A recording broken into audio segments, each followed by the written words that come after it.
Welcome to Brave Healer Productions. We are waking the world up to what's possible for healing, one brave word at a time. Welcome, everyone. I'm Laurie Teal, the CEO of Brave Healer Productions, where we have a mission to wake the world up to what's possible for healing, one brave word at a time. And here today to help me with that mission are some of the amazing authors of a new book that we have coming out.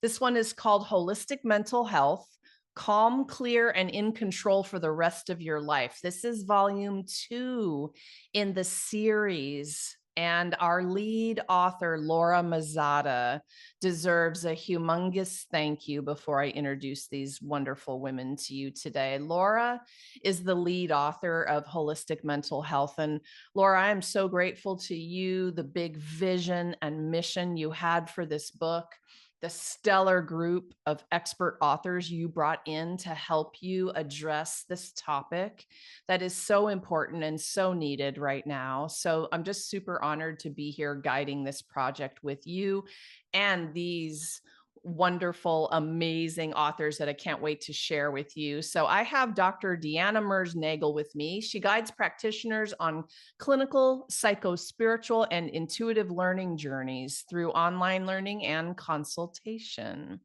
Laurie Teal is here, and she has over 30 years of experience assisting people with trauma and other mental health challenges. She's the owner of Laurie B. Teal, Integrative, Wellness, NP in Psychiatry.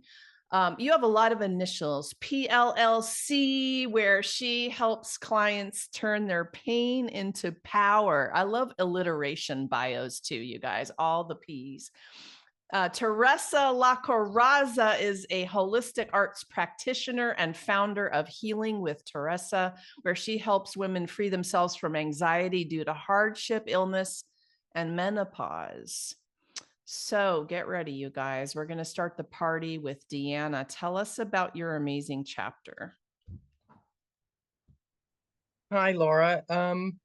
Well, I'm chapter 18, and the title is Therapeutic Aromatics: Level Up Your Intuition with Contemplative Writing and Essential Oils. So the reason I wrote this chapter is because in my own personal journey, many years, a decade ago, somebody introduced me to essential oils, and it transformed me. I was already a therapist and a wellness coach. I was on my own personal journey with my health, my own physical health, and this essential oils just up-leveled everything for me, emotionally, physically, spiritually. And so I felt called when Laura put out the call for this book. I just felt called to share this tool with everybody. I am a fan as well. So that we could like talk for 3 hours about essential oils today, you guys. I love it so much.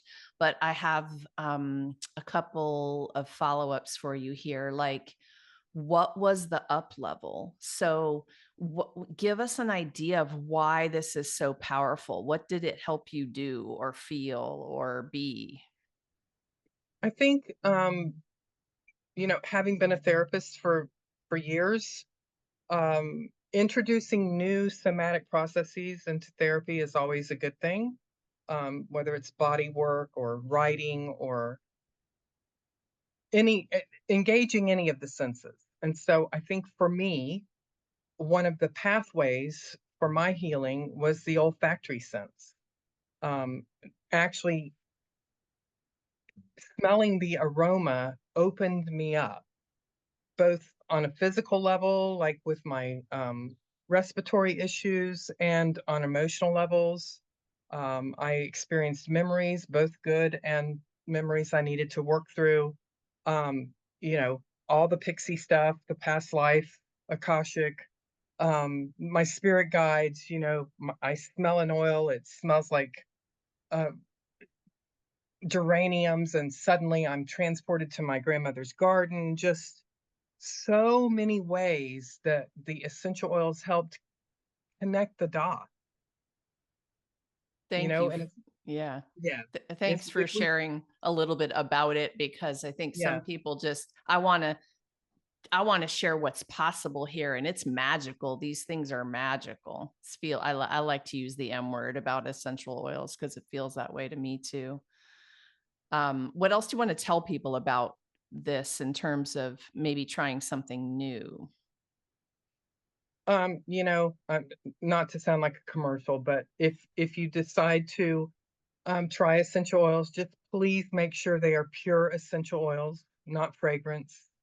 You know, not the plugins, not the stuff that's in our personal care products and laundry detergent. That's chemically enhanced. So it's the pure essential oil that holds the vibration. That's where you're going to find the magic. So, yeah. Yeah, that's definitely not sounding like an ad. That's sounding more like really important information people need to understand before they go purchase, because these things, the good ones, aren't particularly cheap, but they're so worth it for so many reasons. I want to get back to one quick thing about the olfactory sense. There is some seriously amazing brain science stuff out there for you all to go Google about why that's so profound in terms of when you use smells, aromas therapeutically. And I wonder, DeeAnna, if there's anything else you wanted to add about that piece of things. It is very powerful. So when the aroma hits our limbic system, there's sometimes an immediate shift. So for that reason, I encourage people to start slow. And by slow, I mean like here's a little bottle of oil because they're everywhere in my house. Um, Hold them at like heart level and bring it slowly up to your nose so that you're not overwhelmed. That's very important. Because otherwise, if you've never experienced a pure essential oil, it can be overwhelming. Some of the real simple tricks are oils like peppermint will cause you to be a little more alert. Any of the citrus oils will brighten you, create a smile on your face. So those are two tips right there. I love it. Thank you. And there's going to be a powerful tool in all of our chapters in the book where you guys can have an experience with some of this. I'm chuckling a little bit, DeeAnna, because if you were a fly on my wall in my bedroom with my little bottle of frankincense next to me, when you showed us, how to start from the heart and kind of, I'm more like, like I cannot get enough of some of these. Like, and I'm like, I wonder if I'm craving something there. I need to look that up. But frankincense is on the top of the list lately. DeeAnna, thank you so much for being here today and for being in this project. Thank you. So, Laurie, you're up next. Tell us about your amazing chapter. So thanks for having me here today. My chapter is chapter number 4. It's called The Relationship Mystery. And I wrote this chapter actually on Mother's Day. And the chapter really goes into some of my story growing up, my story being a mother, and how important it is to look at the patterns of when we started out as children and our attachment style, and how that really sets the tone for the rest of the relationships that we have throughout our life. And also not just the relationships that we have with other, but the relationship that we have with ourselves. This is such a big and important topic. And there's so many directions I want people to understand about diving into this as a huge, huge opportunity for healing things, maybe even that you don't realize need to be healed or that could be healed. What do you think is the most important piece about going back and looking at that you want people to know? I think the most important piece is that the relationship, really, like from an adult perspective, the relationship that we have with ourselves is really the relationship that gets projected out into the world. And yes, there's a foundation of where that comes from childhood, where our original download is from eyesight conception to around age 13. That's kind of the blueprint that we operate from. But so it's important to clear some of that stuff. But I feel like the most important thing is really the relationship that we have with ourselves, because that's the way that we continue to show up in the world. How we value ourselves is what we receive, and the value from the relationships that we have, and not vice versa. And so that's I think the most important thing. I remember when as part of my journey with this, I went through a divorce. I don't know, maybe like 18 years ago, 17, 18 years ago, somewhere in there. And in that process, there was this idea of, how am I going to attract a relationship that's the most nourishing when I don't even know how to have a relationship with myself? And so that kind of began the journey of, well, what do I want? What do I want out of a relationship? And how do I start giving that to myself first, so that I can be ready for the relationship that I most desire? I love that. So what's one simple example of a behavior? What did you start with for you? So what I started with, for me, started out to be so incredibly simple. Like, how do I give myself joy? It sounds like such a ridiculous question to ask yourself, but I had really never asked myself that. I was, in my late 30s. I had never asked myself that question, because everything was about how, what role I played in my life, and who I was bringing joy to, or who I was helping. But it really wasn't like what I was giving to myself.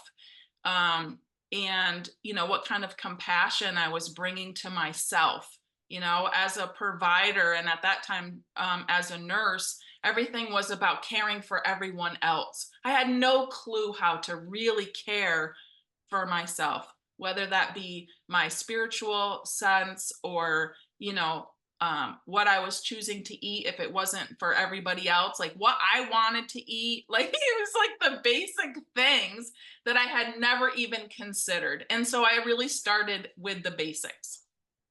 I love it. It doesn't sound silly at all. I think a lot of people are going to resonate. I think we all followed a very similar path and evolved, hopefully quickly, for all of you. Laurie, thank you so much for being here and for being a part of this project. Thank you. Teresa, tell us about your chapter. Hi there. So, excuse me, I wrote chapter 13 this time. Tap into strength, navigating the anxieties of parenthood with grace. So this chapter has really been in my heart for so long.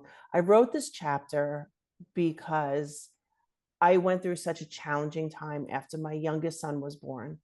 He was born almost 6 weeks early. He almost died twice after he was born. He decided that he wanted to live in the NICU for the first month of his life, as opposed to coming home with his brother, who was only 17 months old. He developed a hole in his lung because the respirator was too powerful. I couldn't touch him for the first 3 days because it would make his heart rate go up. He needed a blood transfusion. And it was just, and it didn't stop there. Even when I brought him home, I wasn't allowed to bring him home with the monitors. So it was, for me, who's a control freak and I want things a certain way, here I have this little baby that his life was literally relying on me and my husband. I was the only one who was able to feed him for the first 2 years, despite having feeding therapy.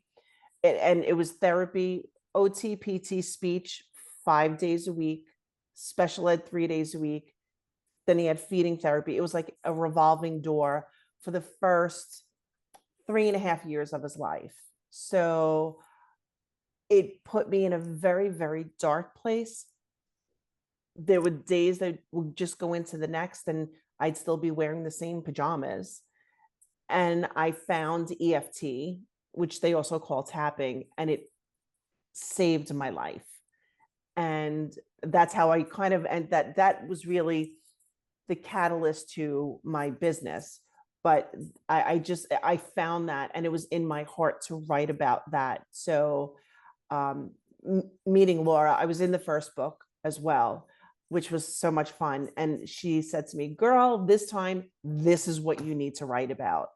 And it was very cathartic for me reading through it. And I cry when I read through it. I cry when I read through my first one, even though I wrote the story, it's my story. I know what happens, but it was really important. And EFT is one of my, is probably my favorite tool to use after gratitude, but it's my favorite tool to use. So I really, it was on my heart and just needed to be released into the public, so to speak.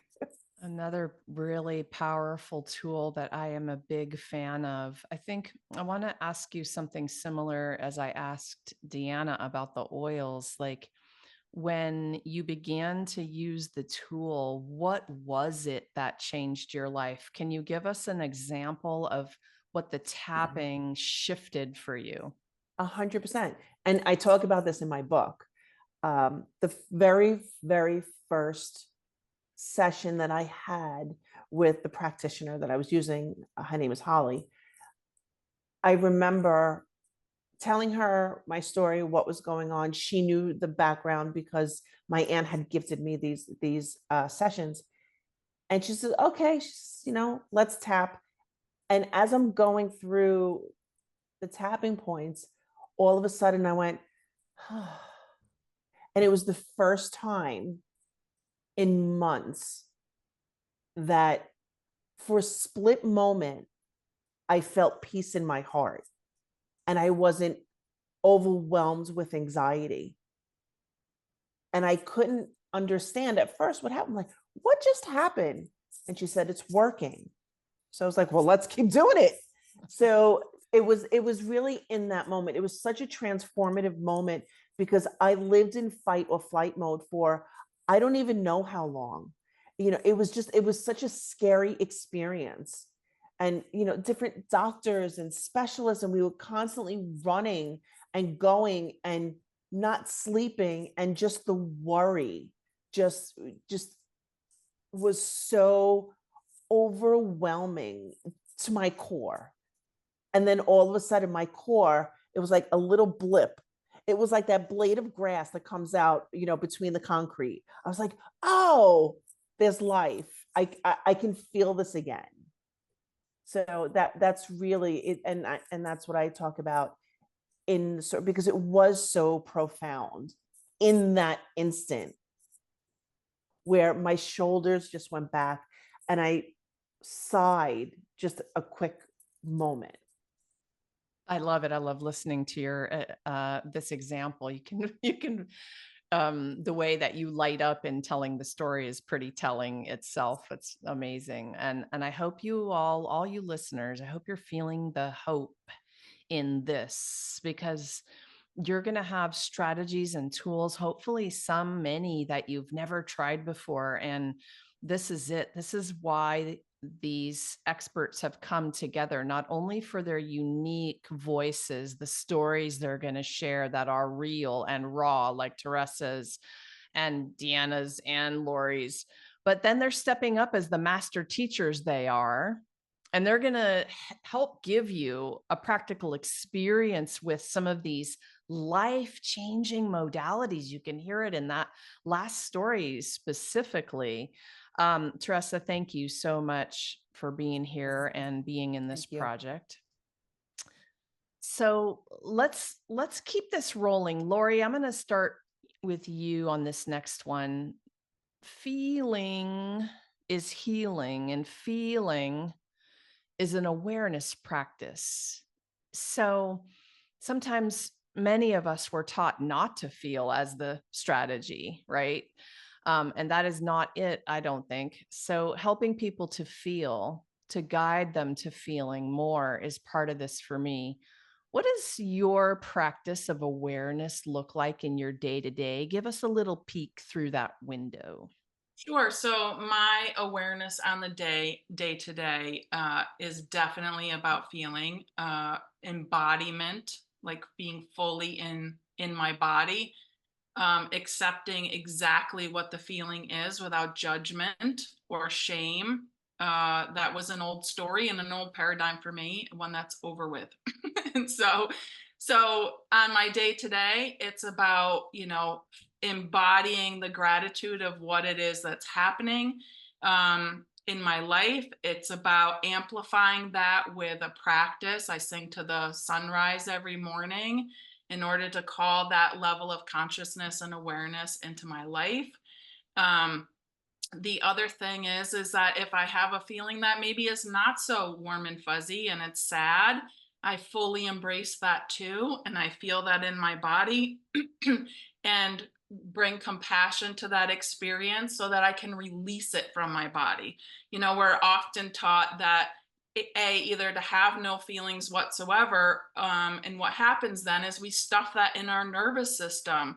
And our nervous system, like Bessel van der Kolk speaks, the body keeps score. This has been something I've experienced for over 30 years with the breathwork and hypnotherapy training, that it is absolutely true. And through that somatic work, we can release that those emotions from the nervous system level. And I think making that a daily practice of how do we embrace the emotion, embody the emotion, and come at that with a sense of compassion so that we can actually move through that experience and release that that energy from our body is absolutely essential.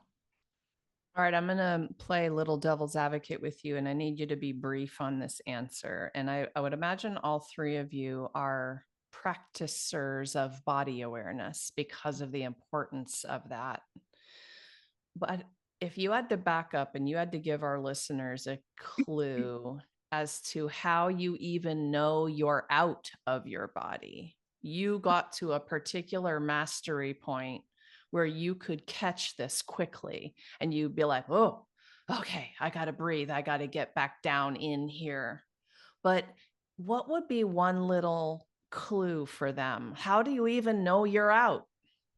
Well, for me, knowing being out of my body is when I'm doing busy work. So that's my first indication. If I've wiped off the counter for the fourth time, if I'm looking for what needs to be picked up around the house or what needs to happen in the garden, or if I'm scrolling endlessly on social media, those to me are indications that I'm out of my body. I'm out of the present. I'm not experiencing. And that's my tactic of awareness, because my pattern was always busyness and doing versus being aware of what was happening in my body. I love that one. Thank you for that. All right. I'm going to make this question for all of you kind of two-part now, because this is my favorite topic ever, by the way. So Teresa, I'm going to move to you with the question of what if I was looking through the window at your awareness practice, what does that look like on your day to day? But I also want you to answer that second question, like, how do you know you're out of body? Wow, that's a great question. I think it's similar in many ways to what Laurie said. If I'm scrolling, and I've been definitely caught doom scrolling. Doom scrolling, right? You're looking for, you just happen to stop and you're looking for all the bad stuff that's going on because life is crazy right now. Or again, if I'm walking around, then all of a sudden I'm like, oh, how did I get into my bedroom or the kitchen or, my son's room, or not really moving through life and not realizing where you're going. Like you lost time a little bit. Yes. Yeah. Or, driving and like, oh, I shouldn't be going this way. In 5 minutes on the other side of town. So that's a good one too. Yeah. And it happens often, but being practitioners like we all are, we can identify it right away. And going back to a lot of what has been brought up today, you have to feel the feels. You have to identify what you're feeling, because if you don't identify it, then you can't heal it. So for me, it's just really, let me take a few deep breaths, like what's going on right now? Can I fix it right now? And if I can't, did I already place something in motion to rectify whatever is causing me to be, not present? Doom scrolling or aimlessly driving, whatever it is. So it's identifying what it is and just figuring that out, taking a few deep breaths, using some breath work. And if I'm not driving, I'll sit and I'll do some tapping just to clear away what it is. And immediately I'll start with gratitude, and I teach that in the other chapter, because that is the start of all healing. Just come like, okay, I'm good. If I'm driving, you know what? Thank you, God, I'm safe, even though I wasn't really fully present as I was driving. Beautiful. So. These are amazing little golden nuggets of awareness, you guys. Really profound. It seems like simple things, but these are really profound awareness techniques that'll change your life. DeeAnna, what's your version of this? If I was looking at you at your awareness practice on the day-to-day, what would that look like? Oh, let me get you to unmute, girl. I've only been doing Zoom forever, right?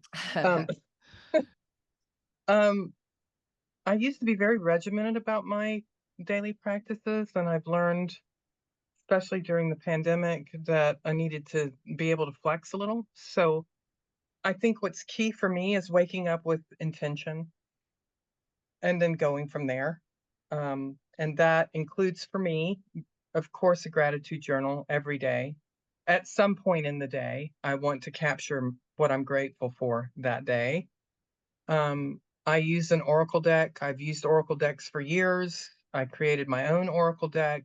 It's all full of journal prompts, and I combine it with the oils and I do my journaling. But again, it's not always in the morning. Sometimes it might strike me at lunch, and sometimes it's before bedtime. But I make a point every day to set aside, and I tell people all the time, 5 or 10 minutes, just set aside 5 or 10 minutes. If you're slammed, you can take 5 minutes and just become still. Just be still, be quiet. One of my favorite things to tell clients actually about that, going off of what you said, is, that we're in the bathroom multiple times a day, right? Like, no one's going to really, unless you have kids and maybe the dogs. I mean, I have dogs that intrude on the bathroom, but it's a perfect opportunity to kind of check in with yourself, to do like a full, maybe do a body scan. Where am I holding tension? Where am I at today? And just take a few breaths and just be in your body and come back home to yourself, right? It's like seconds. It's not like you have to set aside a ton of time to do that. It's a couple of seconds that helps reset your nervous system, and off you go again. Yes, for sure. DeeAnna, I want you to also answer that second piece to this. How do you know you're out of body? So ditto to what's been said. For sure. For me, as an empath, I know I'm out of my body when I'm feeling the feels that don't feel like mine. Can we pause there for half a second? Like, this is a big one, and this is like 102, not 101 in terms of what, So you guys they're nodding, you guys, for those of you who aren't watching the video. And this is a big deal. Like, when you understand an energy that's yours versus an energy that's not yours. So DeeAnna, what's your brief clue that you can share, like maybe to start somebody to understand this at all? Whatever I'm feeling is not necessarily congruent with the current situation, or whatever I'm feeling feels out of proportion to the situation, or I'm having feelings that just don't feel authentic to me. it's been years of me working through and the oils helped me get there. But just, and when that happens, again, I have to be still. I don't always connect the dots, but it's important for me to know this isn't mine. Yeah. Right. So, and another really big piece of all of this for me is tracking synchronicities. So I know I'm in my body, I'm on my path when I'm tracking all the synchronicities in my life. Doesn't mean, again, that I've connected the dots and know the end game, but that I can see, oh, wow, so this thing connects to this thing, connects to this person. Oh, and I read that yesterday, and oh, well, here it is today. Being aware of the synchronicities in my life help keep me present and grounded. I really love that connection. So I'm going to repeat it for everybody. I love tracking synchronicities, but I never linked it to, oh, that does mean I am fully present in my body, paying attention to the moment. Because if I wasn't, I wouldn't have the synchronicity show up in my face like that big hawk that flies by. That's one of mine, by the way, gals. That's really good. Really, really good. Oh my gosh, this topic, you guys, is like, yeah, we could be here for a really long time. I want to wrap it up with a really important question for all of you. Teresa, what's the thing you want people to know, the most important thing you want them to know about mental health? That you're not alone, Hmm. that there is a practitioner out there for you. There's a practitioner out there that has walked a similar path. You're not paving new way. Know that you are not alone. You don't have to be alone. Don't be afraid to ask for help. So many people, so many women, I feel, need to take the weight of the world on their shoulders. And they have this mentality, I got this, which stifles them from asking for help. And I think, at least for myself and many women that I know and many of my clients, they're afraid. They're not afraid to ask for help. They're like, I don't need it. But when you learn to ask for help, you learn that you're going to ask for help in real times of need, not just because, oh, I'm lazy, I don't feel like doing this. That doesn't happen. Asking for help, you're not alone. You're never alone. There is somebody that will walk beside you and hold your hand every step of the way. I love that, Teresa. Thank you. DeeAnna, what would your version of that be? What's the most important thing you want people to know about mental health? Mental health, emotional wellness is part of everyone's paradigm. It's part of our DNA. It's part of who we are. It's mind, body, spirit. And whenever any part of the spokes on the wheel get broken, it's okay to seek help. And it's okay to keep trying and trying and try. Like, how many tools have we talked about today? You never know when the tool that's for you is gonna show up, but you got to be alert to catch it. So just keep trying. Just know, and don't be, as we repeat, don't be afraid to reach out.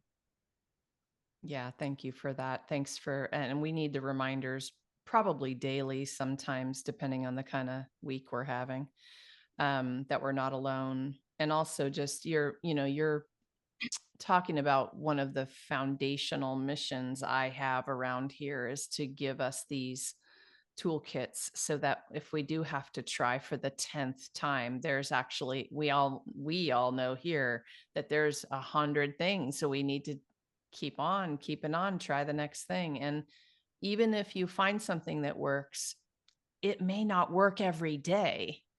Right. Or it may shift and you may need to try something else, right? So just keeping yourself open to that.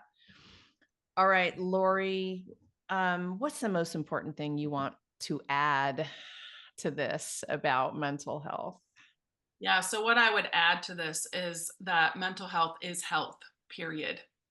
Your thoughts create the physiology in your body, and that physiology creates health or disease. And from a firsthand standpoint, the impact of an illness that I've had was all around my thoughts and all around healing the trauma that I had experienced. And so I would add that, like, mental health is health, period. We're not talking about compartmentalizing your mind over your body, or that's not the answer. So mental health is health. That's what I would say. The other thing that I would add is that there are lots and lots of avenues, lots of paths to health. And I would say, if you're going down an avenue and that's not giving you the results that you want, then look for a new way, because there's many ways to address health. And you have to find the thing that really resonates for you. The other thing that I would encourage everyone to think about, that I have found throughout this process, is that you are actually the one that you've been waiting for. Like, it's really, you are the one. Trust yourself to sense the resonance of when you're on the right path for you. And the magic is going to show up. The health is going to show up. The relationships are going to show up. The joy is going to show up. A life worth living is going to show up. And the other side of that I would also add is those of you that are watching that are in the healthcare field. You spoke, Teresa, of women who have a really hard time asking for help. I also see it in men as well, but I also see really, really loudly in our own community of healthcare providers that we think we're supposed to be the ones with all the answers, and that we shouldn't have to have a need or receive support because somehow that means that we're not enough. And this is like a primary theme for all of us, but I really feel it very loudly in our own community. And I would say to that, like, let yourself off the hook a little bit. You don't have to have all the answers. It's really okay to ask for help and find someone that can really support you on that journey. Because as you do, and you heal, and you create time for yourself, you also create the capacity to be with other individuals in such a more powerful, fulfilling way. I often say, to add to that, the practitioner sometimes needs a practitioner. Yeah, totally. Yep. The greatest coaches have great coaches.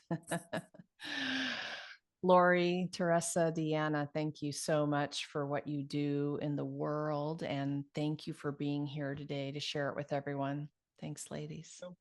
Thank you. So this is way more than a book, you guys. It's a generous community of expert healers and practitioners who are ready to help guide you on that journey, answer a question, take you the next step. So if something that you heard today is resonating and giving you the goosebumps, or you have a question about it, drop down into the show notes, because all of our authors are hooked up with their links and their websites. Go explore the amazing work that they are up to in the world. I hope that you do that and that you do reach out. We know sometimes it's hard to reach out, but with these experts on your side, we're ready for the change. We know you're ready for the change, and we can make that happen. And we're so excited to be sharing this book with you all. You can come to the book launch party on Zoom with us and meet all of our co-authors. It's April 18th.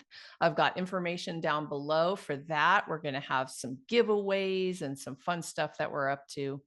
And if you happen to be listening to this interview anytime after the 18th, then that just means you can get to Amazon and grab your copy of this beautiful book. Lastly, today, everyone, remember, your words change the world when you're brave enough to share them. It's time to be brave. See you next time, everyone.